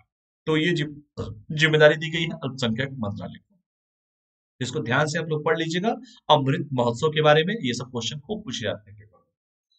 अगला जो टॉपिक है कि अल्पसंख्यक मंत्रालय किसके पास है? जितने भी मिनिस्ट्री है आपकी, जो केंद्रीय मिनिस्ट्री जितनी भी है आपकी, चाहे वो आपकी सूचना प्रसारण मंत्रालय हो, चाहे अल्पसंख्यक मंत्रालय हो, चाहे सामाजिक न्याय और अधिकारिता मंत्रालय हो, इस जितने भी मंत्रालय हो, चाहे पेट्रोलियम और प्राकृतिक गैस मंत्रालय हो, ये जितने भी इंपॉर्टेंट मंत्रालय हो, उस मंत्रालय के मिनिस्टर का नाम जरूर आप लोग पढ़ के जाइएगा। पेपर में कैसे भी क्वेश्चन पूछे जा सकते हैं, ठीक है? तो पूछ देगा सामाजिक न्याय और अधिकारिता मंत्रालय का काम क्या है, उनको क्या जिम्मेदारी दी गई है। तो आप लोग ध्यान से इसको पढ़ लीजिएगा, ठीक है? देखिए अमृत महोत्सव में और भी देखिए, उइगर मुसलमानों के संबंध में अमेरिकी संसद की रिपोर्ट क्या है? उइगर मुसलमान सबको पता है, उइगर मुसलमान चीन में उइगर मुसलमान पाए जाते हैं, और चीन कहता है कि हम उनको विकसित कर रहे हैं, हम उनको डेवलपमेंट कर रहे हैं, हम उनका विकास कर रहे हैं। लेकिन कुछ ऐसी रिपोर्ट आई है जिसमें कहा गया कि उनके साथ इंसानों जैसा सलूक चाइना में नहीं किया जाता है, उनको बंद करके रखा जाता है, ऐसा रिपोर्ट आया था। और आपको पता होगा डोनाल्ड ट्रंप साहब ने सीधे रिलेशन भी तोड़ दिया था चाइना से, खुल के जब मुखर होकर उस समय बोलते थे। अब तो नए वाले आ गए हैं राष्ट्रपति साहब, देखते हैं इनका क्या क्या कहना है इस मुद्दे पर। वैसे जो रिपोर्ट गई थी उसमें यही कहा गया था कि भैया हम तुमको शिक्षित कर रहे हैं, प्रशिक्षित कर रहे हैं, क्योंकि उइगर मुसलमान वहां पे अल्पसंख्यक है। अल्पसंख्यक का मतलब होता है किसी भी देश में उनकी संख्या कम हो। जैसे भारत में हम बहुसंख्यक हैं हिंदू, कई जगह अल्पसंख्यक है हिंदू, ये सब चीजें आप लोगों को पता भी होगा। खैर, तो उइगर मुसलमानों के संबंध में अमेरिकी संसद की रिपोर्ट क्या है, इस बारे में हम लोग चर्चा कर लेते हैं। हाल ही में अमेरिकी संसद के एक आयोग ने चीन के उइगर एवं अन्य मुस्लिमों के संबंध में रिपोर्ट जारी की है। किसने किया भैया? अमेरिकी संसद के एक आयोग ने चीन के जो उइगर और अन्य मुस्लिमों के संबंध में रिपोर्ट जारी की है। और जब रिपोर्ट जारी की है तो जाहिर सी बात है कोई ना कुछ कहेगा ही, इस रिपोर्ट में कुछ ना कुछ होगा जिसके बिहाफ पे ये बताया जाएगा कि भाई वहां पे आखिर हो क्या रहा है। तो चीन के उइगर व अन्य मुस्लिमों के संबंध में रिपोर्ट जारी की गई है, क्योंकि चीन में जो उइगर मुसलमान है वो अल्पसंख्यक है। अल्पसंख्यक का मतलब उनकी संख्या कम है। अब देखते हैं क्या है। अमेरिकी संसद के एक आयोग ने हाल ही में चीन के सिनजियांग प्रांत में रहने वाले उइगर व अन्य मुस्लिमों के संबंध में रिपोर्ट जारी की है, और अपने रिपोर्ट में कहा है कि चीन अपने सिनजियांग प्रांत में रहने वाले उइगर व अन्य मुस्लिम तबकों की सफाई की कोशिश में लगा हुआ है। बताइए, चाइना के ऊपर ये आरोप लगाया है अमेरिकी संसद के आयोग ने कि चाइना क्या करने वाला है, वो उइगर व अन्य जो मुस्लिम तबकों के जो लोग हैं उनको सफाई की कोशिश में लगा हुआ है। ये रिपोर्ट आया हुआ है, आगे इस पे बात करेंगे कि आखिर ऐसा क्या हुआ, ऐसा क्यों कहा जा रहा है अमेरिकी संसद के द्वारा, ठीक है? तो देखिए, सेव मुस्लिम उइगर्स, देखिए यहाँ पे एक नारा भी चल रहा है, कैंपेन भी चल रहा है, आप देख सकते हैं। जो उइगर मुसलमान है उनको बचाने की बात की जा रही है, तरह की यातनाएं दी जाती है, ऐसा कई बार रिपोर्ट में खुलासा किया जा चुका है, और कई बार मैं आप लोगों को पढ़ाया भी हूँ उस चीजों को। क्योंकि ऐसा कहा जाता है कि उन लोगों को इंसानों जैसा सलूक उनके साथ नहीं किया जाता है, तरह-तरह की यातनाएँ दी जाती है। और चाइना हमेशा कहता है कि नहीं, हम ऐसा नहीं करते, हम तो उनको प्रशिक्षित करने पे लगे हैं, पता नहीं कौन-सा प्रशिक्षित करने पे वो क्या लगा हुआ है। इसके अतिरिक्त इस रिपोर्ट में कहा गया है कि चीन में सत्तारूढ़ कम्युनिस्ट पार्टी उइगर मुस्लिमों को खत्म करने हेतु अप्रत्याशित कदम उठा रही है, क्योंकि वहां पे कम्युनिस्ट पार्टी की सरकार है, सभी जानते हैं। और चीन में एक तनाशाह राष्ट्रपति है जिनका नाम क्या है? कमेंट करके कोई बता सकता है कि चीन के राष्ट्रपति का नाम क्या है? जब कोरोना महामारी भी आई थी तो उन्होंने कहा था कि नहीं नहीं नहीं, हमारे यहाँ से तो कुछ हुआ ही नहीं है, हम तो जानते भी नहीं है कि भाई कोरोना महामारी क्या होती है। तो एक बात बताओ, ब्रह्मपुत्र नदी पर बांध बनाने की इतनी जरूरत क्या है? जब पूरा देश कोरोना महामारी से जूझ रहा था, तुम भी जूझ रहे थे, चाइना, तो फिर एक बात बताइए कि आपको इतनी जल्दीबाजी क्यों थी? पूरे देश की इकोनॉमी डंप कर रही है, नीचे जा रही है, और आप लगे हैं ब्रह्मपुत्र नदी पर बांध बनाने के लिए। चीन के वुहान शहर में डब्ल्यूएचओ ने कहा कि वहां से निकला है, डब्ल्यूएचओ की टीम वहां पे जाने जा रही है। अब तो वहां के लोग कह रहे हैं कि वुहान के साइंटिस्ट कह रहे हैं कि ठीक है, हम कॉपरेट करेंगे, हम आपको बताएंगे। देखते हैं रिपोर्ट क्या कहता है डब्ल्यूएचओ का। खैर, तो मैंने कहा कि चीन में एक राष्ट्रपति है जिनका नाम आप लोग बता सकते हैं। दुनिया में दो तरह के लोग होते हैं, अब कौन होते हैं ये तो आप लोगों को पता ही होगा। तो एक चीन वाले राष्ट्रपति साहब है, और एक वहां बैठे हुए हैं उत्तरी कोरिया में। क्या नाम है उनका, जो तनाशाह जो है उत्तरी कोरिया के? इन दोनों लोगों का कोई भरोसा नहीं है, वो तो कम मिसाइल चलाते हैं, उनका तो पता ही नहीं है उत्तरी कोरिया वाले भाई का।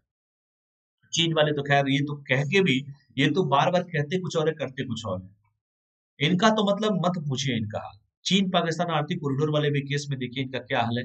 अब चाइना ने पैसा दे दे के पाकिस्तान को इतना गुलाम बना दिया है कि अब जो कहता है वही वो सुनता है। और समस्या हमारे लिए खड़ी कर दिया है कि वो पीओके से होकर गुजर रही है, पाकिस्तान ऑक्युपाइड कश्मीर से होकर गुजर रहा है। तो कहीं ना कहीं हमारी सुरक्षा के दृष्टि से वो समस्या पैदा कर रहा है। और वैसे भी देख रहे हैं मोतियों की माला की तरह, रिंग्स ऑफ फायर्स की तरह हर जगह से हम लोग को घेरने की कोशिश कर रहा है चाइना।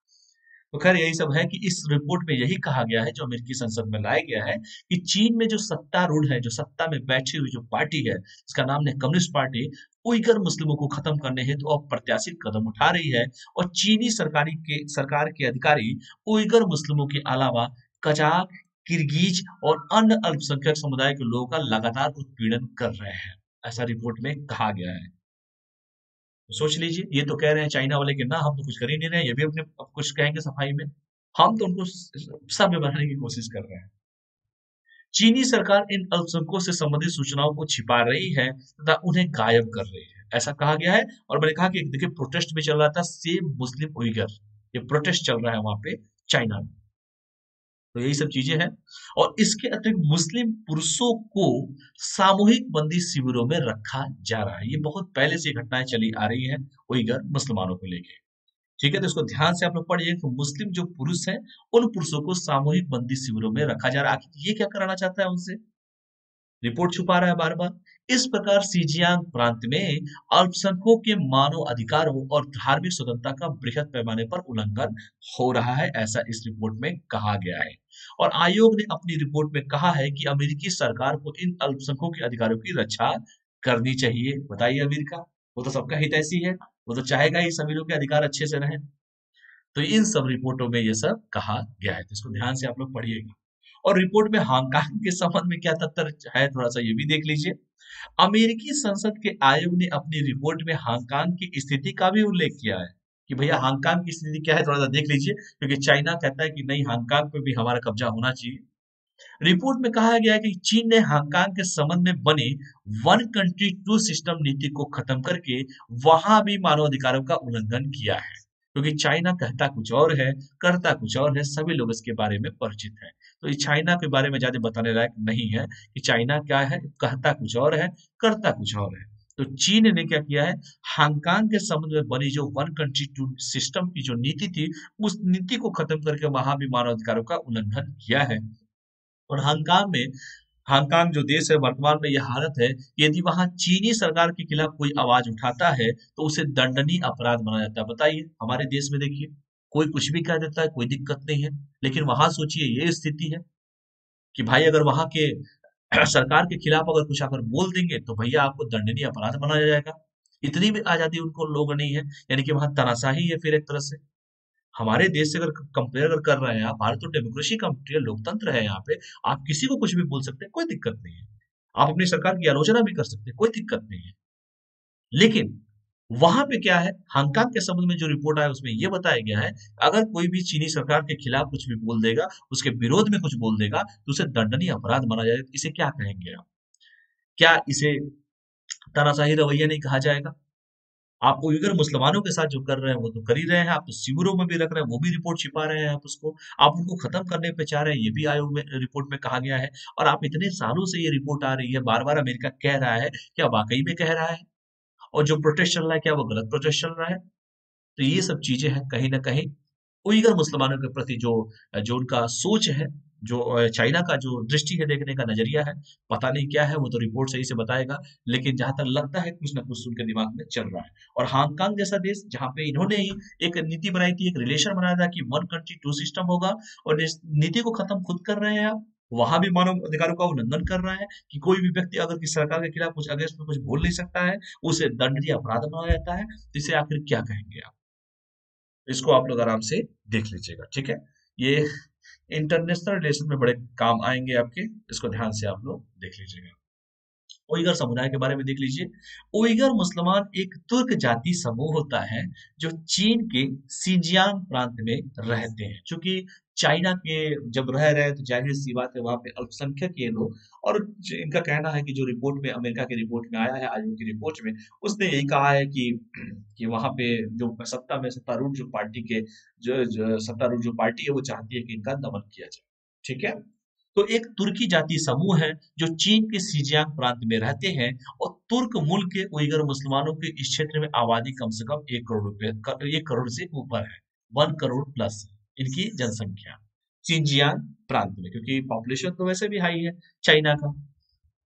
और सिजियांग प्रांत में इस बहुसंख्यक उइगर समुदाय को संतुलित करने के लिए चीन की सरकार ने हांग समुदाय के लोगों को यहाँ बसाना शुरू किया है, ठीक है? साथ ही चीन की सरकार द्वारा उइगर मुसलमानों पर कई तरह की पाबंदियां भी लगाई गई हैं, सोच लो। और उन्हें धार्मिक स्वतंत्रता नहीं है। रमजान के महीने में मुस्लिम कर्मचारियों के रोजा रखने और मुस्लिम नागरिकों के दाढ़ी रखने पर पाबंदी है चाइना में, सोचो। जहां पर व्यक्ति अपने यहाँ, तो भारत में क्या है यार, भारत में जितने भी अल्पसंख्यक समुदाय के लोग हैं, क्या हम उनके साथ सौहार्द से नहीं रहते हैं? हम तो सबके साथ सौहार्द से रहते हैं, हम तो किसी पे भी प्रतिबंध नहीं लगाए हैं, तो हमारा क्या वो मुकाबला चाइना करेगा? वहां पे क्या है, आप जो उइगर मुसलमान हैं उनके ऊपर आप तरह तरह के आरोप लगा रहे हैं। आप हांगकांग से जो रिलेशन रखा था, आपने कह दिया कि सरकार के विरुद्ध अगर कोई बोलेगा तो उसे देश के खिलाफ माना जाएगा, दंडनीय अपराध माना जाएगा। आपने उइगुरों को बोल दिया कि भैया कोई दाढ़ी नहीं बना सकता, कोई रोजा नहीं रख सकता। तो क्या आप उनके साथ जुल्म कर रहे हैं कि नहीं कर रहे हैं? क्या मानव अधिकारों का उल्लंघन कर रहे हैं कि नहीं कर रहे हैं? तो यही सब चीजें इस रिपोर्ट में बताया गया है। तो उन्हें धार्मिक स्वतंत्रता नहीं है। रमजान के महीनों में मुस्लिम कर्मचारियों के रोजा रखने और मुस्लिम नागरिकों के दाढ़ी बनाने पर पाबंदी है। और इसके अलावा 10 लाख से ज्यादा उइगुरों को हिरासत केंद्रों में रखा गया है। अब ये कौन सा लॉजिक है, कौन सा मानव अधिकार इनको दिया गया है कि मानव अधिकारों का हनन वो कर रहे हैं कि 10,000 उइगरों को हिरासत में केंद्रों में रखा गया है, शिविर केंद्रों में रखा गया है। और उनका कहना है, देखते हैं आगे क्या है, कि चीन इन हिरासत केंद्रों को व्यावसायिक शिक्षा केंद्र कहता है। कि हम तुमको प्रशिक्षण दे रहे हैं यार, आप गलत समझते हैं। तुम प्रशिक्षण दे रहे हो, तुम्हारी बात पे क्यों भरोसा हम करें? तो प्रशिक्षण दे रहे हो तो क्या ऐसे प्रशिक्षण देते हैं? शिविर केंद्रों में रख के प्रशिक्षण ऐसे दिया जाता है? जब रिपोर्ट में कह रहा है कि वहां पे कोई धार्मिक स्वतंत्रता नहीं है, जब रिपोर्ट में ये कह रहा है कि रमजान के पवित्र महीने में मुस्लिम कर्मचारियों के रोजा रखने और मुस्लिम नागरिकों को दाढ़ी बढ़ाने पर पाबंदी है, और आप कह रहे हो कि हम उनको प्रशिक्षित कर रहे हैं। आखिर प्रशिक्षित कर किस चीज का रहे हो आप? तो ये है उइगर मुसलमानों के बारे में। इनकी संख्या काफी ज्यादा है सिजियांग प्रांत में। इसी को बैलेंस करने के चक्कर में ये सब कहानी चल रही है। और पता नहीं ये चाइना है, कहता कुछ और है, करता कुछ और है। इसके बारे में क्या कहें, जितना कहा जाए उतना कम है। मानवाधिकारों का हनन तो कर रहा है, ऐसा रिपोर्ट में कहा गया है। देख रहे हैं चाइना के बारे में प्रोटेस्ट चल रहा है वहां पे। सिजियांग उत्तरी पश्चिमी चीन का सबसे बड़ा स्वायत्त क्षेत्र है। और ये मजे की बात तो ये है ना दोस्त, कि ये जो सिजियांग प्रांत है, वो प्रांत खनिजों से समृद्ध है। और ये चाहता है कि गेट आउट करना सबको। 1 करोड़ से ऊपर जनसंख्या है वहां पे इनकी, उइगर मुसलमानों की। और वो क्षेत्र जो है समृद्ध है, खनिजों से समृद्ध है। तो भाई चाइना को तो पैसे से मतलब है, मानवता नाम की तो कोई चीज है नहीं उसके पास। कोरोना महामारी के समय आप लोगों ने देख ही लिया होगा। और इस प्रांत की सीमाएं देखिए किस किस से मिलती हैं, point be noted. Bharat, Pakistan, रूस और अफगानिस्तान सहित 8 देशों के साथ मिलते हैं। जब बताओ 8 देशों के साथ वो मिलती है, कितना इंपॉर्टेंट प्लेस है वो। जो खनिजों से समृद्ध है, खनिजों से लैस है। और चाइना इतना इंपॉर्टेंट जगह को वो कैसे छोड़ सकता है, जब वो चाइना साउथ चाइना सी को नहीं छोड़ रहा है, किसी के क्लॉज अनक्लॉज के रूल को वो नहीं मानता है, अंतर्राष्ट्रीय न्यायालय के रूल को नहीं मानता है। वो कहता है हम मानते ही नहीं है, आप कहें हम मानेंगे ही नहीं। अब सोचिए कि इतने इंपॉर्टेंट प्लेस जो सिजियांग प्रांत है, जैसे मैंने कहा कि उत्तरी पश्चिमी चीन का सबसे बड़ा स्वायत्त क्षेत्र है और खनिजों से समृद्ध लैस है, जहां खनिज हो और 8 देशों से सीमाएं लगती हो। इस प्रांत की सीमा जैसे मैंने कहा कि 8 देशों से लगती है, जैसे भारत से है, पाकिस्तान से है, रूस से भी है, अफगानिस्तान सहित 8 देशों के साथ लगती है। तो चाइना कैसे छोड़ देगा यार, डाउट तो बनता है ना। चीन और मध्य पूर्व को जोड़ने वाला प्राचीन जो सिल्क रूट था, सिल्क रोड जिसे कहते हैं, व्यापार मार्ग सीजियांग से होकर ही गुजरता था, इसी प्रांत से होकर गुजरता था। और चीन चीन पाकिस्तान आर्थिक कॉरिडोर के माध्यम से सीजियांग को पाकिस्तान के ग्वादर बंदरगाह से जोड़ रहा है। और वही मैंने कहा कि ये जो चाइना जो है सीपीईसी, जिसे चीन पाकिस्तान आर्थिक कॉरिडोर जिसे कह रहे हैं, वो कॉरिडोर देखिए इत्तेफाक यह है कि पीओके से होकर भी गुजरता है। और ये पीओके जो है कहीं ना कहीं जो पाकिस्तान ऑक्युपाइड कश्मीर जो है वो कहीं ना कहीं हमारी सुरक्षा की दृष्टि से खतरनाक साबित होने वाला, हम इसका विरोध कर भी रहे हैं। सीईपीसी का, चीन पाकिस्तान आर्थिक कॉरिडोर का, सीपीईसी का। और जैसे सीपीसी के माध्यम से चाइना सीजियांग को पाकिस्तान के ग्वादर बंदरगाह से जोड़ भी रहा है। तो सोचो कि सीजियांग प्रांत कितना समृद्ध क्षेत्र है, कैसे छोड़ देगा वो, और कैसे इसकी बात पे मान ले। जिसको आप लोग आराम से पढ़ लीजिएगा, अपने तरीके से एनालिसिस कर लीजिएगा। लास्ट टॉपिक आपका है कुछ लड़ाकू विमानों के बारे में भी बता के टॉपिक को कंप्लीट यहीं पे कर देता हूँ। ठीक है, यहाँ तक कोई डाउट है किसी को भी? कोई डाउट है किसी को? तो हल्के लड़ाकू विमान तेजस के बारे में हम लोग बात कर लेते हैं। ठीक है, तेजस हल्का लड़ाकू विमान है, तेजस एल एसी एलसीए सॉरी। छोटा सा टॉपिक है बेटा, बस इसको भी कंप्लीट कर लेते हैं। विगर मुसलमान, बोरिस जॉनसन, सब पढ़ लेना जितना पढ़ाया हूँ आपको। सारे टॉपिक अपने आप में एक से एक टॉपिक थे। छोटा सा टॉपिक है, बस लास्ट टॉपिक है, इसको पढ़ के खत्म कर देंगे। टेंशन फ्री रहिए आप लोग। फिर कभी मैराथन का सेशन भी आएगा, कभी फिर स्ट्रेटजी पे भी बात किया जाएगा। तो मैं पूरी कोशिश करता हूँ कि पूरा डिटेल बताने की कोशिश करूँ, ताकि कभी भी हो, चाहे मेंस हो आपका, चाहे आपका प्रीलिम्स हो, चाहे जिस तरीके से क्वेश्चंस आए, मैं पूरी कोशिश करता हूँ कि आप लोग को पूरा प्लस पॉइंट आपको पूरा का पूरा दूं मैं। ठीक है, अच्छे से अच्छे मटेरियल्स और अच्छे से अच्छे डिलीवर कर सकूं, पूरी जी जान लगा देता हूँ। बाकी आप लोग के ऊपर डिपेंड करता है कि आप लोग क्या करना चाहते हैं। हल्के लड़ाकू विमान एलसीए तेजस के बारे में हम लोग पढ़ेंगे। छोटा सा हल्का सा लड़ाकू विमान है तेजस। हाल ही में केंद्रीय मंत्रिमंडल ने भारतीय वायुसेना के लिए हिंदुस्तान एरोनॉटिक लिमिटेड, जिसे हिंदुस्तान एरोनॉटिक्स लिमिटेड एचएएल से 83 हल्के लड़ाकू विमान एलसीए तेजस खरीदने की मंजूरी दी है। यह भारतीय है, ध्यान देना पहले। हिंदुस्तान एरोनॉटिक्स लिमिटेड से 83 हल्के लड़ाकू विमान एलसीए तेजस को खरीदने को मंजूरी दी है। और प्रधानमंत्री श्री नरेंद्र मोदी जी की अध्यक्षता में मंत्रिमंडल की हाल ही में बैठक हुई थी, और इस बैठक में यह फैसला लिया गया था कि हिंदुस्तान एरोनॉटिक्स लिमिटेड से 83 हल्के लड़ाकू विमान जो है तेजस, उसको खरीदा जाएगा। ठीक है, अब इसका क्या बेनिफिट होगा, क्या यूज होगा, इसके बारे में पढ़ेंगे। इस बैठक में जाहिर सी बात है पैसा भी लगेगा। तो 45,696 करोड़ रुपए की लागत से 43 एलसीए तेजस एम के ए के लड़ाकू विमान, 73 एलसीए तेजस एम के ए वन फाइटर एयरक्राफ्ट और 10 एलसीए तेजस एम के ए वन ट्रेनर विमान जो है एयरक्राफ्ट की खरीद को मंजूरी दी गई है। बस सिंपल सा ये जानो कि तेजस खरीदा गया है, जिसकी संख्या है 83, 73 वाला वो, और 10 वाला फाइटर वाला। ठीक है, ट्रेनर वाला। और 73 हो गया आपका फाइटर वाला, बस इतना याद रखो। 83 है तो 73 हो गया फाइटर वाला, और आपका 10 हो गया आपका ये ट्रेनर वाला। इसको ध्यान से आप लोग देख लीजिएगा। 83 टोटल खरीदा गया है हिंदुस्तान एरोनॉटिक लिमिटेड से। पेमेंट लगा है 45,696 करोड़ रुपए। ठीक है, तो ये है तेजस, सबसे हल्का लड़ाकू विमान, भारत का बना हुआ, भारत हिंदुस्तान एरोनॉटिक लिमिटेड ने बनाया है इसे, तेजस। इसको देखिए ध्यान से आप लोग। और देखिए इसके साथ ही डिजाइन और बुनियादी ढांचे के विकास के लिए 1202 करोड़ रुपए की मंजूरी भी किया गया है मंत्रिमंडल की बैठक में। गौरतलब है कि एलसीए तेजस एम के A1A लड़ाकू विमान स्वदेश में डिजाइन विकसित और निर्मित अत्याधुनिक आधुनिक फोर्थ जनरेशन के लड़ाकू विमान है जो भारत में बनी है, स्वदेश में बनी है, खुद की डिजाइनिंग की जाएगी और फोर्थ जनरेशन के लड़ाकू विमान है। और यह विमान इलेक्ट्रॉनिक रूप से स्कैन किए गए सक्रिय array radar beyond visual range missile और एयर टू एयर रिफ्यूलिंग की महत्वपूर्ण परिचालन क्षमताओं से लैस है जो भारतीय वायुसेना की परिचालन आवश्यकताओं को पूरा करने के लिए एक शक्तिशाली प्लेटफॉर्म होगा। तो हर चीज से लैस किया गया है। सबसे अच्छी बात है कि ये स्वदेश में डिजाइन किया गया है और सबसे अच्छी बात है कि फोर्थ जनरेशन का है। और जैसे मैंने कहा कि विजुअल रेंज हो, मिसाइल और एयर टू एयर रिफ्यूलिंग की महत्वपूर्ण परिचालन क्षमताओं से ये लैस और जो भारतीय वायुसेना की परिचालन आवश्यकताओं को पूरा करने के लिए एक शक्तिशाली प्लेटफॉर्म देगा तेजस। इसको ध्यान से आप लोग पढ़ लीजिएगा। इसके साथ ही साथ सरकार तो वैसे भी आत्मनिर्भर बना रही है। तो आत्मनिर्भर भारत अभियान के तहत भारत लगातार रक्षा क्षेत्र में उन्नत अत्याधुनिक तकनीकों और प्रणालियों के डिजाइन विकास और निर्माण स्वदेशी रूप से करने की अपनी शक्ति में वृद्धि कर रहा है। हम तो वैसे भी आत्मनिर्भर हर क्षेत्र में हो रहे हैं, तो सरकार इस क्षेत्र में भी, रक्षा क्षेत्र में भी उन्नत अत्याधुनिक तकनीकों और प्रणालियों के डिजाइन विकास और निर्माण स्वदेशी रूप से करने की अपनी शक्ति में वृद्धि कर रहा है।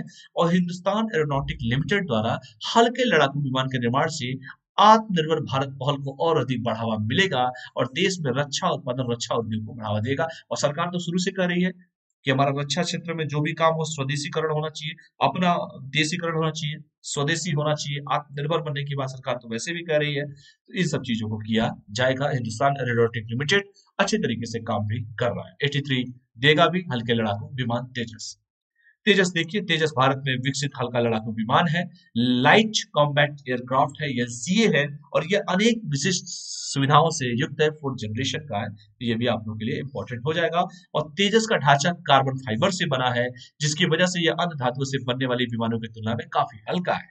और भारत में इसका विकास 1980 के दशक में हल्का युद्ध लड़ाकू विमान नामक कार्यक्रम के अंतर्गत प्रारंभ हुआ जिसका आधिकारिक नाम तेजस 2003 में तत्कालीन प्रधानमंत्री स्वर्गीय श्री अटल बिहारी वाजपेयी जी ने रखा था।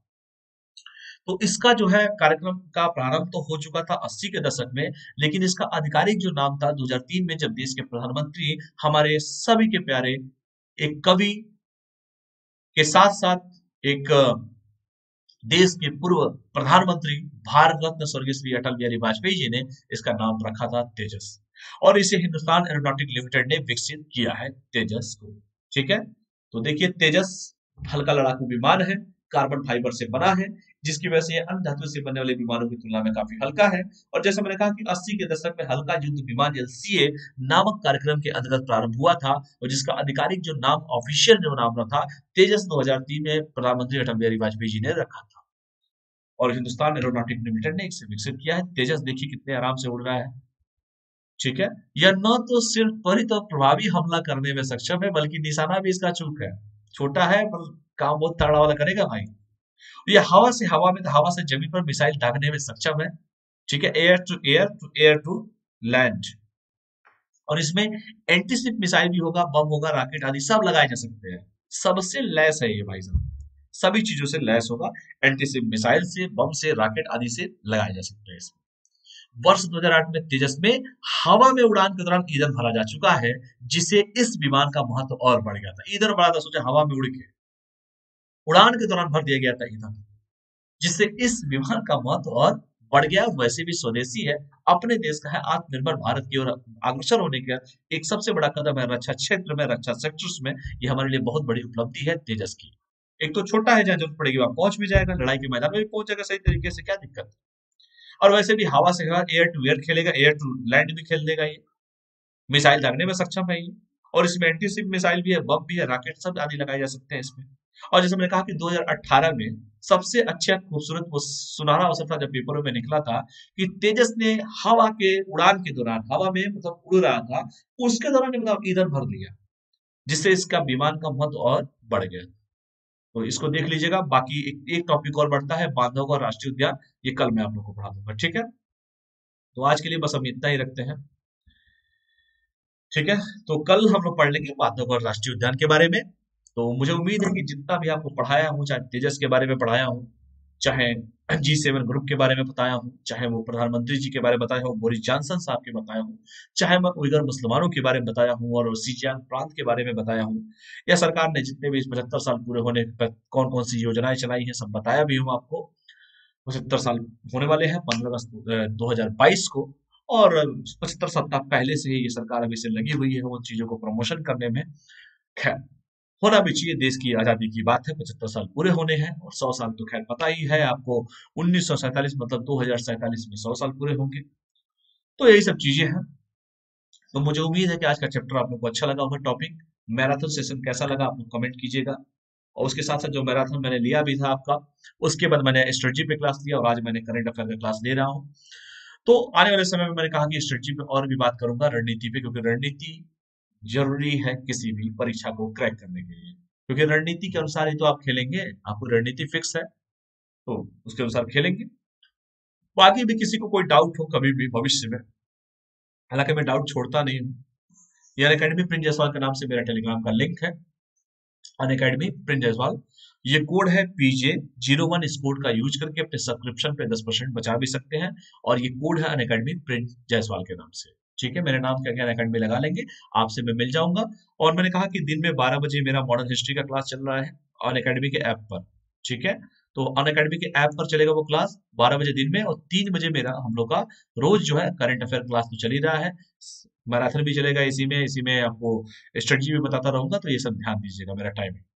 ठीक, चैनल को लाइक कीजिए, शेयर कीजिए, कमेंट कीजिए, शेयर सब्सक्राइब कीजिए, और अपने कमेंट तो जरूर कीजिए, अच्छा लगा कि बुरा लगा, या कुछ और भी इम्प्रूवमेंट करना हो, या कुछ और भी आप लोग को लगता है कि कुछ छूट गया था हो, जो नहीं समझ में आता हो, तो आप बता सकते हैं, क्योंकि मैं पूरी तो कोशिश करता ही हूँ। बाकी आप लोग का रिव्यू इंपॉर्टेंट है हमारे लिए। ठीक है, तो कल हम फिर मिलेंगे एक नए एपिसोड के साथ। बाद में को राष्ट्रीय उद्यान पढ़ा दूंगा कल मैं आप लोग को।